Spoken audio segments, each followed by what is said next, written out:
Mi querida Valeria Moy, ¿cómo estás?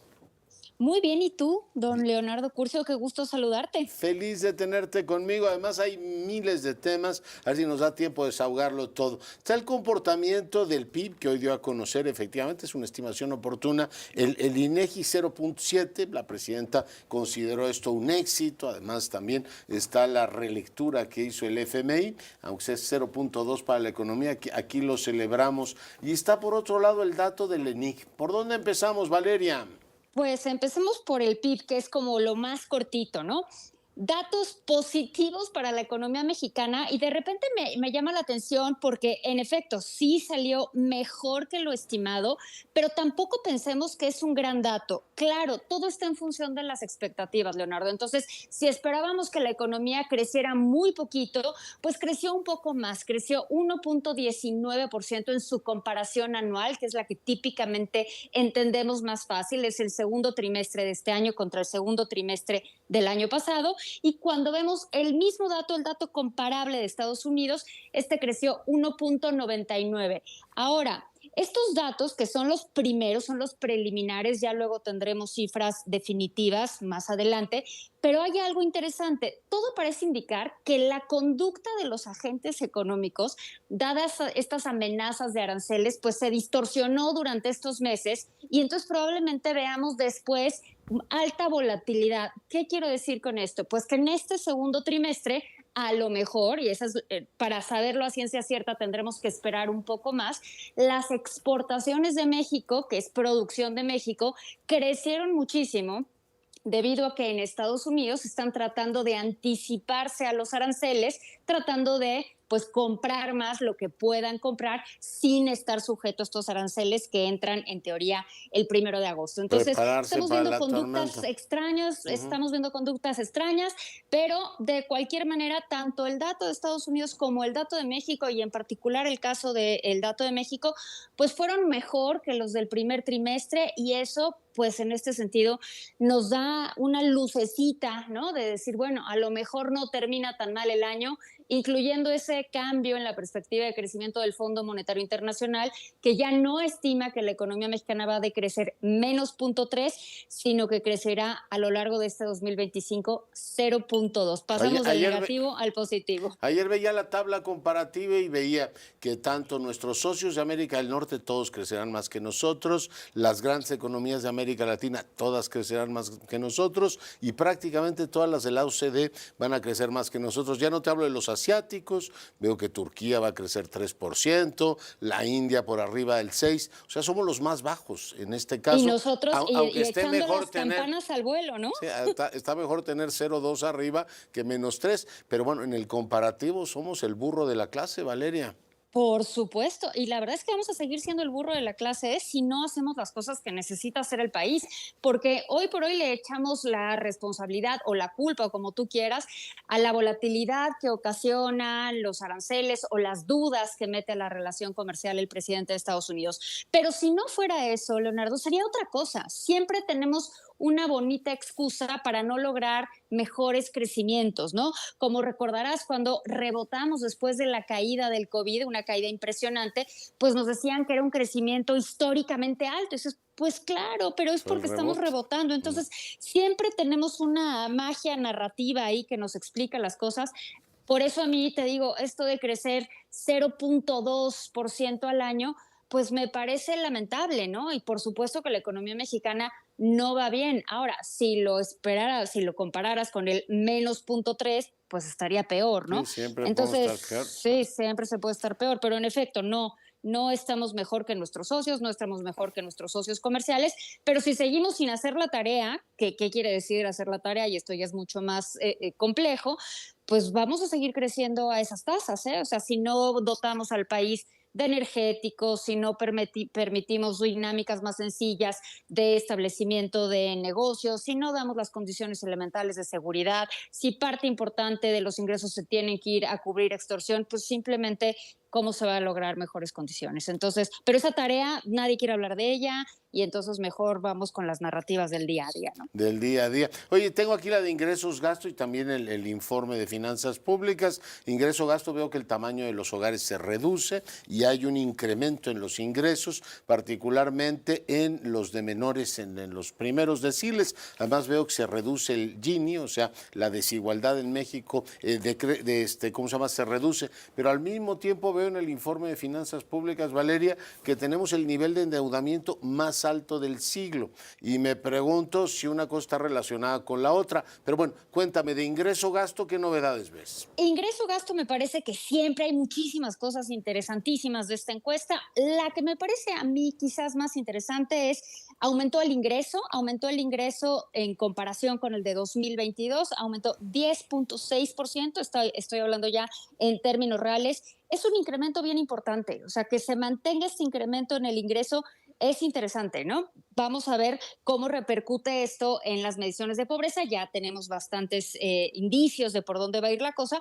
Y bueno, 10.6% de incremento en los ingresos y sí baja esta diferencia, sí baja esto que mencionabas del coeficiente de Gini, sí baja la diferencia entre el ingreso más bajo y el ingreso más alto por básicamente una razón. Los primeros 3 deciles suben en su ingreso y el último decil, que es los ingresos más altos, bajan, ¿no? Bajan los ingresos del decil más alto. Y esto hace 11.3 además. esto compacta de alguna manera, por decirlo de alguna manera muy sencilla, compacta la distribución de los ingresos. Ahora, parte importante de esto es que de dónde viene que 66% del ingreso proviene del trabajo de las personas, es ingreso laboral. Sí, la diferencia, un pedazo importante viene de transferencias, 18% viene de transferencias, pero no son solo transferencias sociales, porque cuando leemos transferencias es luego transferencias sociales, ¿no? Así le llama la ENIC, pero también ahí, por ejemplo, están remesas. Entonces, sí, por supuesto que hay programas sociales, pero también hay contribución al IMSS, o sea, hay diferentes programas y diferentes rubros que se consideran que entran en esto que llamamos o que el INEGI llama transferencias. Pero de cualquier manera, 66% viene del trabajo, 18% viene de transferencias. La estructura del gasto se mantiene más o menos igual, alimentos 38%, hay que ver cómo gastamos en transporte, casi el 20% del ingreso. Veo que sube el gasto en salud, ¿no? Respecto al 2016, del 2.7 sube al 3.4, o sea, la gente tiene que estar pagando las ineficiencias del gobierno en materia de salud con su bolsillo. Claro, y eso ya, la verdad es que ya lo habíamos estado viendo, estábamos viendo esa tendencia y si vemos que poco a poco, adelantándonos un poco a lo que sacará ahora el INEGI en la medición de la pobreza, cuando vemos los servicios de salud o la gente que no tiene acceso a servicios de salud, por ejemplo, en 2018, únicamente para tener ese año muy en mente, 16.2% de la población decía que no tenía acceso a servicios de salud, esto equivalía a aproximadamente a 20 millones de personas y ahorita en este NIC 34% de la población dice que no tiene acceso a servicios de salud, eso es 44 millones de personas. ¿Mejoró respecto a la medición de 2022? Sí mejoró, pero sigue estando pues muy por encima de donde estaba en 2018. Entonces, claramente algo cambió en la forma de asistir o de dar el servicio de salud que todavía, por supuesto, que todavía no se acomodan a cualquier nuevo sistema que vayamos a tener y la gente en consecuencia pues busca atenderse como puede atenderse y eso es pues en el sistema de salud privado sea el que sea. Sí, ahí va la gente y gasta 3.4, ¿no? Del ingreso. Veo que el resto de los factores se mantiene más o menos estable. Me preocupa mucho el tema de la deuda porque veo que a pesar de que el gobierno sé que está en niveles controlables, es el más alto del siglo y veo los ingresos, en este caso la gente los contribuyentes estamos pagando más, pero Petróleos Mexicanos sigue en una situación terrible. Me va a sonar la campana, ¿me puedes aguantar que pasemos el corte y terminamos con esto, Valeria? Sí, claro que sí, con gusto. Volvemos. Directora del INCO, ya platicábamos del comportamiento del PIB, de la encuesta ingreso-gasto, y está también hoy publicado el informe sobre la situación económica y las finanzas públicas. Comentaba en titulares que, bueno, pues tenemos a los contribuyentes portándose bien, los ingresos, en este caso tributarios del gobierno federal, crecieron más del 9%, y bueno, pues el impuesto sobre la renta 8% arriba, el impuesto sobre el valor agregado 9.7 arriba, el impuesto sobre importación están poniendo las botas con ese 33% arriba, y en el caso del IEPS, ese sí les ha ido mal, 5.8 abajo. Pero lo que veo, Valeria, es que bueno, los contribuyentes cumplimos nuestra parte y la empresa pública del Estado Petróleos Mexicanos va 22% abajo en ingresos, Valeria. Es normal que vaya tanto por ciento abajo en ingresos porque, pues, de entrada la plataforma de producción está disminuyendo, ¿no? Vemos los datos que sacó Pemex a principios de esta semana y están produciendo, pues, lo menos que se ha producido en muchísimo tiempo. Entonces, es normal en ese sentido. Seguimos perdiendo dinero en la parte de refinación. Entonces, por supuesto, y además se les bajó el impuesto, se le bajó el impuesto que recibe la hacienda pública y por eso Pemex tuvo utilidades. Pero de cualquier manera, Pemex, por más que se haga en estos, que además hemos visto los anuncios en estas fechas, para tratar de controlar su situación o su deterioro financiero con estos esquemas creativos de endeudamiento o con bonos emitidos por la Secretaría de Hacienda para fondear directamente a Pemex, pues Pemex requiere mucho más que eso, ¿no? O sea, requiere una reestructura no solo financiera, sino operativa, una reestructura real. Y por supuesto que esto nos va a costar financieramente. Ahora,